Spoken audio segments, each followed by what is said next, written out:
नमस्कार, आप देख रहे हैं 4 टीवी और आपके साथ मैं हूं प्रियंका सिंह। हमारे इस खास बुलेटिन में आप सभी का एक बार फिर से बेहद स्वागत है। बुलेटिन का आगाज सबसे अहम खबर के साथ करेंगे। इन दिनों काफी चर्चा में उत्तर प्रदेश की सियासत है।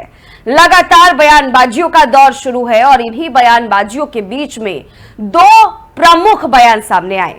एक बयान डिप्टी सीएम केशव प्रसाद मौर्य का और दूसरा बयान अखिलेश यादव का।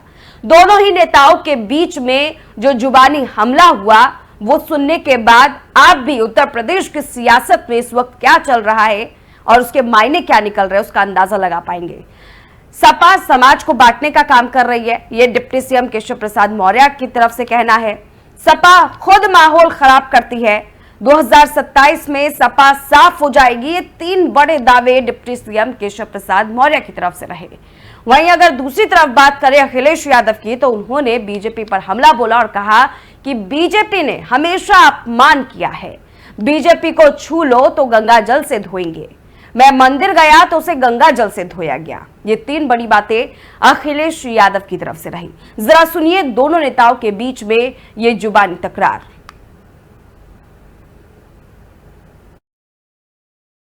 श्री रामजी लाल सुमन का चैप्टर क्लोज हो चुका है। ठीक है, वो संसद में उन्होंने जो गलत बयानी की थी उससे उनको वापस ले लेना चाहिए। ये समाजवादी पार्टी पहले अपने ही गुंडों को, अपने ही दल के लोगों को भेज करके माहौल खराब करती है, फिर अगड़ों में, पिछड़ों में, दलितों में आपस में कैसे लड़ाई हो जाए इस प्रकार की साजिश रचती है। और उसी का एक यह जीता जागता उदाहरण है कि आगरा गए, कौन से बलिदानी वीर हैं जहां वहां आगरा जा करके वो बड़ा तीर मारने जा रहे हैं। ये समाजवादी पार्टी की ये सोची समझी साजिश है। वह समाज को बांटो और किसी तरह से सत्ता की भलाई प्राप्त करो, लेकिन सपा सफा हो जाएगी 2027 में। फिर एक बार 300 पार और सपा समाप्तवादी पार्टी बन जाएगी। उनका नाम राम जी है तो राम है उनके नाम में, तो मैं उठा रहा हूँ लाभ। ये क्या बात हुई है? क्या स्वीकार करेंगे कि उनके नाम में राम है? ये भारतीय जनता पार्टी वो लोग हैं, अगर इनको छू लो तो गंगा जल से धोएंगे। ये लोग ये छूना स्वीकार नहीं करते हैं। ये सदियों से समाज अपमानित हुए, हजारों साल से, और आज भी अपमानित करते हैं भारतीय जनता पार्टी के लोग। क्या हमने आपने नहीं देखा कि जिस मंदिर में मैं गया उस मंदिर को गंगा जल से धुलवा दिया? आपकी आवाज को भी धोया गया था। तो आप भारतीय जनता पार्टी को समझ लीजिए, ये वर्चस्ववादी प्रभुत्ववादी लोग हैं, ये कभी भी स्वीकार नहीं कर सकते हैं। ये सदियों पुरानी रूढ़िवादी व्यवस्था को लागू करना चाहते हैं। आगे बढ़ेंगे और अब रुख करते हैं दिल्ली की ओर, जहां पर अवैध निर्माण को लेकर दिल्ली के मुख्यमंत्री रेखा गुप्ता की बड़ी प्रतिक्रिया सामने आई है। सीएम ने कहा कि सारे नियमों को ताक पर रखकर ऐसे मकानों का निर्माण हो रहा है। जो भी अधिकारी इसमें दोषी है उनको सजा मिलनी चाहिए।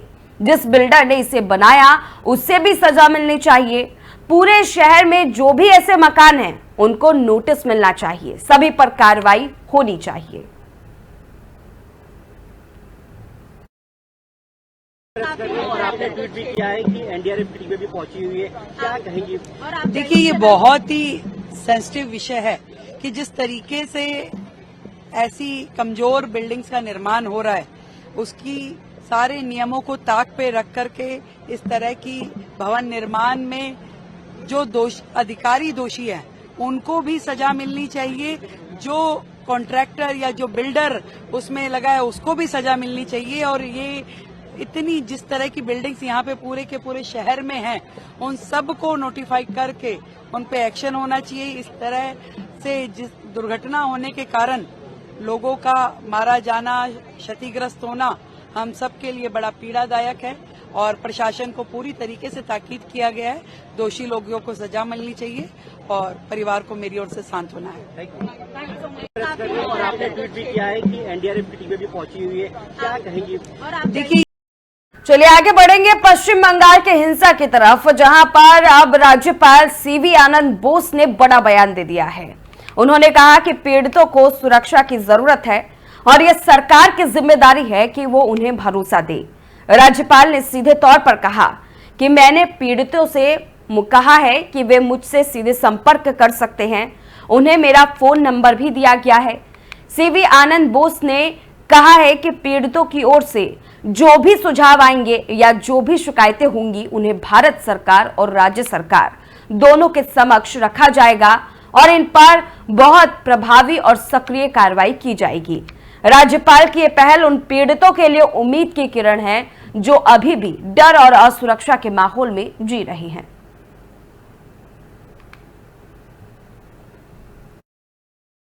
They said it was there earlier. Then they had some protection. Now they don't have a sense of security, and certainly some other, demands or whatever suggestions given by them. All this will be considered. I will take it up with the government of India and the state government for appropriate action. I will follow it up. I have also asked them.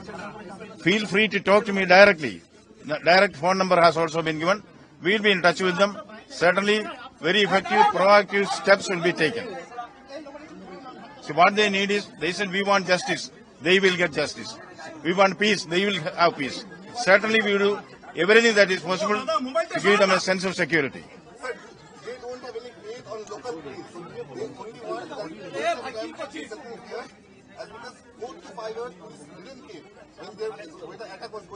See, all their complaints I have listened to. I will analyze it. We have all our sympathetic understanding of what they want. They said it was there earlier. Then they had some protection. Now they don't have a sense of security, and certainly some other, demands or whatever suggestions given by them. All this will be considered. I will take it up with the government of India and the state government for appropriate action. I will follow it up. I have also asked them. Feel free to talk to me directly. The direct phone number has also been given. We will be in touch with them. Certainly, very effective, proactive steps will be taken. So what they need is, they said we want justice. They will get justice. We want peace. They will have peace. Certainly, we will do everything that is possible to give them a sense of security. चलिए अब कुछ ऐसी तस्वीरें आपको दिखाते हैं जिसे देख करके आप बंगाल में हुए हिंसा का आकलन उत्तर प्रदेश और उत्तराखंड से लगा सकते हैं। कुछ तस्वीरें हम आपके साथ साझा कर रहे हैं उत्तर प्रदेश और उत्तराखंड की, जिसे देखिए और समझिए कि पश्चिम बंगाल में हुए हिंसा को लेकर के प्रदर्शन किस हद तक बढ़ चुका है। पहली तस्वीर हम उत्तर प्रदेश के बांदा से आपके साथ साझा कर रहे हैं, जिसमें प्रदर्शन यहां पर कार्यकर्ताओं के द्वारा किया जा रहा है। विश्व हिंदू परिषद की तरफ से विश्व हिंदू परिषद के जो कार्यकर्ता है वो एटा में भी प्रदर्शन करने के लिए सड़कों पर उतरे।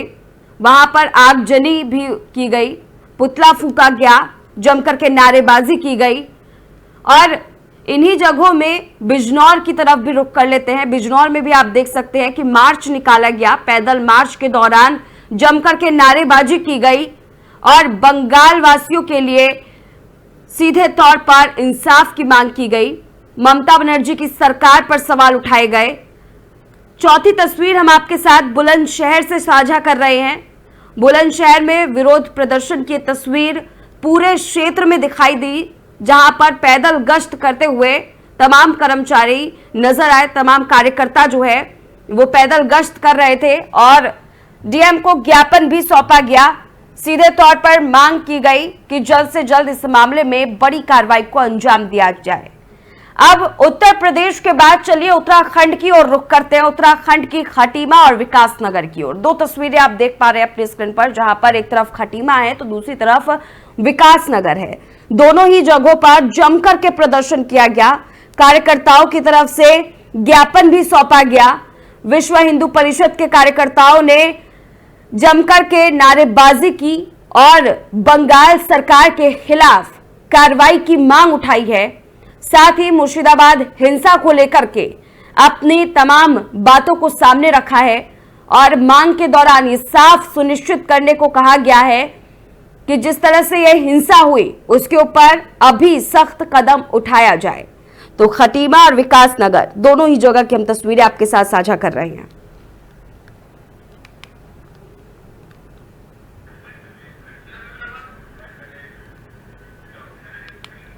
और अब खबर बिजनौर से है, जहां विश्व हिंदू परिषद के कार्यकर्ताओं ने वक्फ कानून के विरोध की आड़ में हिंदुओं को प्रताड़ित किए जाने का आरोप लगाते हुए जबरदस्त प्रदर्शन किया। बिजनौर के कलेक्ट्रेट परिसर में किया गया ये प्रदर्शन कार्यकर्ताओं की तरफ से रहा। ममता बनर्जी के खिलाफ भी जमकर के नारेबाजी की गई। ममता बनर्जी होश में आओ जैसे नारे लगाए गए। प्रदर्शनकारियों का कहना है कि पश्चिम बंगाल में वक्फ कानून के विरोध की आड़ में हिंदुओं को निशाना बनाया जा रहा है और सरकार इस पर चुप है। इस दौरान विश्व हिंदू परिषद की ओर से राष्ट्रपति के नाम एक ज्ञापन भी सौंपा गया, जिसे डीएम जसजीत कौर को दिया गया है। कार्यकर्ताओं ने मांग की है कि इस पूरे मामले में केंद्र सरकार हस्तक्षेप करे और पीड़ितों को न्याय दिलाए।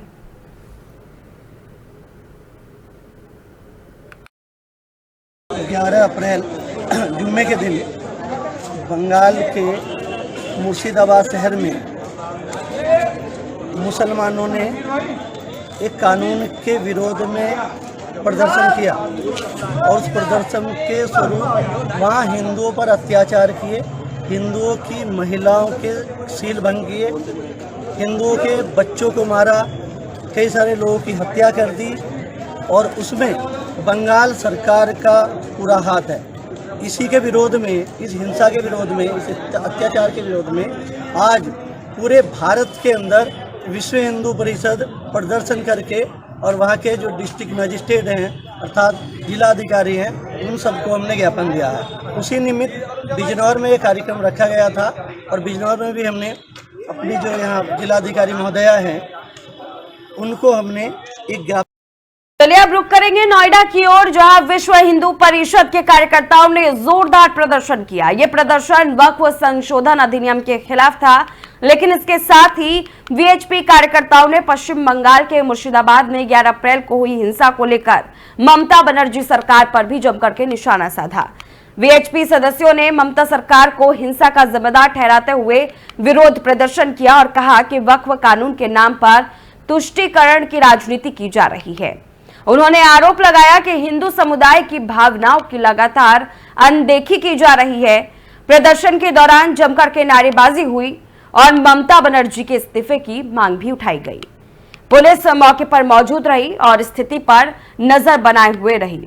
फिलहाल इलाके में माहौल शांत है, लेकिन बीएचपी ने साफ किया है कि अगर उनकी मांगे नहीं मानी गई तो विरोध और तेज किया जाएगा।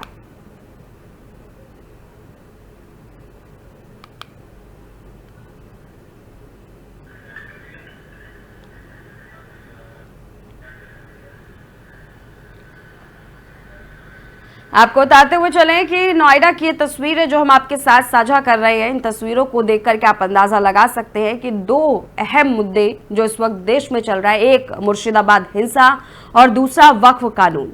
दोनों ही मुद्दों को लेकर के कार्यकर्ताओं के अंदर किस तरह से आक्रोश भरा हुआ है। सड़कों पर उतर करके लगातार कार्यकर्ता जमकर के विरोध प्रदर्शन कर रहे हैं।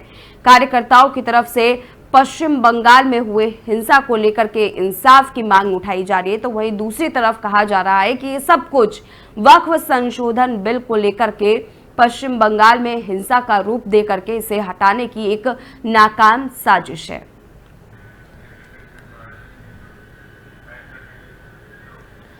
और वहीं मुंबई के विले पार्ले इलाके से धार्मिक आस्था को ठेस पहुंचाने वाली खबर सामने आई है। जैन समुदाय के सैकड़ों लोग आज सड़कों पर उतर आए और बृहन मुंबई नगर निगम यानी बीएमसी के खिलाफ जमकर के विरोध प्रदर्शन किया। जैन समाज का आरोप है कि इलाके में मौजूद एक पुराने जैन मंदिर को बीएमसी ने बिना पूर्व सूचना के ध्वस्त कर दिया। इससे न सिर्फ समुदाय की भावनाएं आहत हुई, बल्कि एक बड़ा सवाल खड़ा हो गया है कि क्या अब धार्मिक स्थलों की सुरक्षा भी खतरे में है।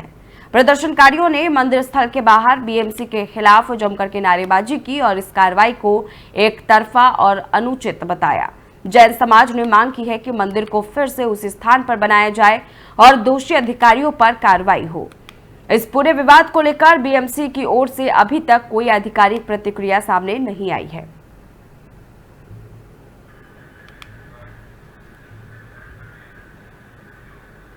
तो लद्दाख के बर्फीले और दुर्गम इलाकों से एक सुकून देने वाली खबर सामने आ रही है। भारतीय सेना ने यहां मोबाइल कनेक्टिविटी की सुविधा शुरू कर दी है।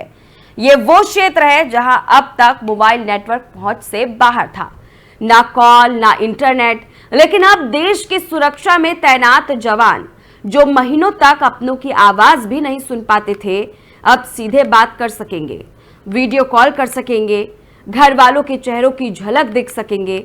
भारतीय सेना का ये कदम न सिर्फ संचार व्यवस्था को मजबूत बनाएगा बल्कि सैनिकों के मनोबल को भी बढ़ाएगा।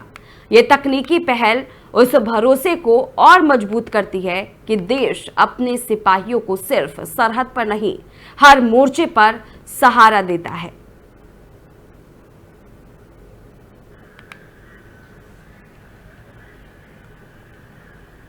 चलिए एक रुख अफगानिस्तान के भूकंप की ओर, जहां पर भूकंप के तेज झटके महसूस किए गए। रिक्टर स्केल की बात कर ले तो तीव्रता 5.8 मापी गई है।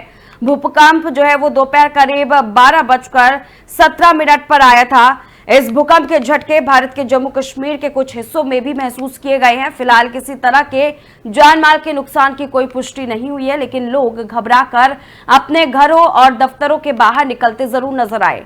भूकंप का केंद्र अफगानिस्तान में था, लेकिन इसकी गहराई और प्रभाव उत्तर भारत तक महसूस हुआ।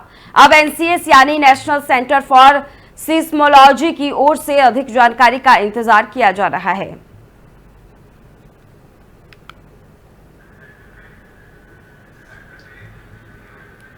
तो वहीं महाराष्ट्र के कोपरगांव शहर से एक बड़ी चोरी की वारदात सामने आई, जिसने पूरे व्यापारिक इलाके में हड़कंप मचा दिया है। शहर के मध्य स्थित गुरुद्वारा रोड पर मौजूद सचिन वॉच नाम की घड़ी की दुकान को चोरों ने निशाना बना लिया। जानकारी के मुताबिक ये वारदात रात करीब 3:30 पर हुई, जब अज्ञात चोरों ने दुकान का शटर तोड़कर वहां घुसपैठ की। चोरों ने कई ब्रांड की महंगी घड़ियां और नगद रकम समेत कुल 60 से 70 लाख रुपए का माल चुरा लिया। चोरी की पूरी घटना दुकान में लगे सीसीटीवी कैमरे में कैद हो गई। पुलिस ने मौके पर पहुंचकर पंचनामा किया है और फुटेज के आधार पर चोरों की पहचान करने की कोशिश में जुट गई है। इस वारदात के बाद कोपरगांव के व्यापारियों में भय का माहौल है। फिलहाल पुलिस जांच कर रही है और उम्मीद जताई जा रही है कि जल्द ही चोर सलाखों के पीछे होंगे।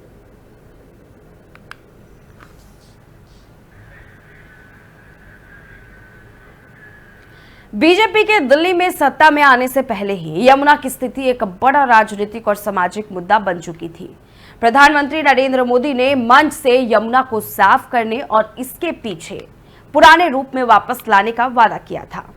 उन्होंने गुजरात के साबरमती रिवर फ्रंट की तर्ज पर यमुना रिवर फ्रंट विकसित करने की भी घोषणा की थी। इसी कड़ी में पीएम मोदी ने हाल ही में दिल्ली में यमुना पुनरोद्धार को लेकर एक उच्च स्तरीय समीक्षा बैठक की। ये मीटिंग इस दिशा में एक बड़ा कदम मानी जा रही है, जिससे स्पष्ट होता है कि सरकार अब इस वादे को जमीन पर उतारने में पूरी तरह से काम करने के लिए तैयार है। बैठक में यमुना नदी की वर्तमान स्थिति का गहन मूल्यांकन भी किया गया और इसके प्रदूषण को कम करने, जल प्रवाह बनाए रखने और तटों को हरा भरा करने की दिशा में कार्य योजनाओं को लेकर के समीक्षाएं की जा रही है। साथ ही भविष्य की रणनीतियों पर भी चर्चा की गई। इस मीटिंग के बाद एक व्यापक और बहुआयामी योजना तैयार की गई है, जिसका लक्ष्य यमुना को पूरी तरह प्रदूषण मुक्त और स्वच्छ बनाना है। ये योजना न केवल वहां रहने वाले जीव जंतुओं के लिए बल्कि वहां पर तमाम हर एक सेक्टर में फायदेमंद साबित होगा, बल्कि दिल्ली वासियों को एक स्वच्छ और सुरक्षित जल स्रोत भी प्रदान करेगी।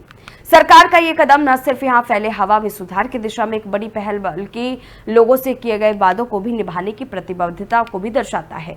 सरकार ने इस मीटिंग के माध्यम से क्या क्या विचार किया है यमुना नदी की सफाई के लिए, जरा देखिए हमारे इस रिपोर्ट में। योजना का उद्देश्य और प्रमुख लक्ष्य। इस योजना का मुख्य उद्देश्य यमुना नदी में गिरने वाले प्रदूषित जल, विशेषकर नालों के माध्यम से जो गिरते हैं, उसको पूरी तरह से शुद्ध करना है और इसके लिए सीवेज ट्रीटमेंट प्लांट यानी एसटीपी की क्षमता में वृद्धि, नालों की सफाई और नदी के तटों को हरा भरा करने जैसे कदम उठाए जाएंगे। योजना में 2025 तक यमुना को स्नान योग्य मानक तक लाने का लक्ष्य निर्धारित किया गया है। कार्य योजना के प्रमुख घटक। इस सफाई अभियान के लिए सरकार की तरफ से कार्य योजना तैयार की गई है और इसके कई प्रमुख घटक हैं। पहला है सीवेज ट्रीटमेंट प्लांट की क्षमता में वृद्धि। दिल्ली सरकार ने मौजूदा एसटीपी की क्षमता में वृद्धि करने की योजना बनाई है और इसके तहत दिसंबर 2026 तक एसटीपी की क्षमता को 792 मिलियन गैलन प्रतिदिन से बढ़ाकर 964.5 MGD करने का लक्ष्य है और इसमें नए एसटीपी का निर्माण और विकेंद्रीकृत एसटीपी की स्थापना शामिल है। दूसरा है नालों की सफाई और जल शोधन। योजना में प्रमुख नालों की सफाई पर विशेष ध्यान दिया गया है। नजफगढ़, सप्लीमेंट्री और शाहदरा ड्रेन जैसे नालों के पानी को शुद्ध करने के लिए फ्लोटिंग बूम, छोटे बांध, एयरेशन उपकरण और बांस के फ्लोटिंग वेटलैंड जैसे उपाय अपनाए जाएंगे। और इसके अलावा नालों के पानी में फास्फेट की मात्रा को कम करने के लिए रसायन मिलाया जाएगा। तीसरा है अतिक्रमण हटाना और नदी तटों का सौंदर्यीकरण। योजना के तहत यमुना के किनारे अवैध अतिक्रमण को हटाने के लिए पिछले 31 महीनों में 1500 एकड़ से अधिक क्षेत्र को खाली कराया गया है। डीडीए को जैव विविधता पार्क विकसित करने की जिम्मेदारी सौंपी गई है ताकि नदी तटों का हरा भरा बनाया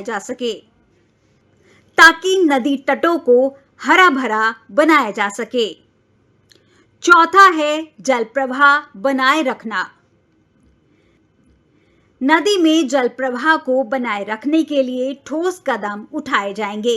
इससे नदी में निवास करने वाले जीवों, पेड़ पौधों की मात्रा को संतुलित किया जा सकेगा और प्रदूषण को नियंत्रित किया जा सकेगा। पांचवा है औद्योगिक और घरेलू प्रदूषण नियंत्रण।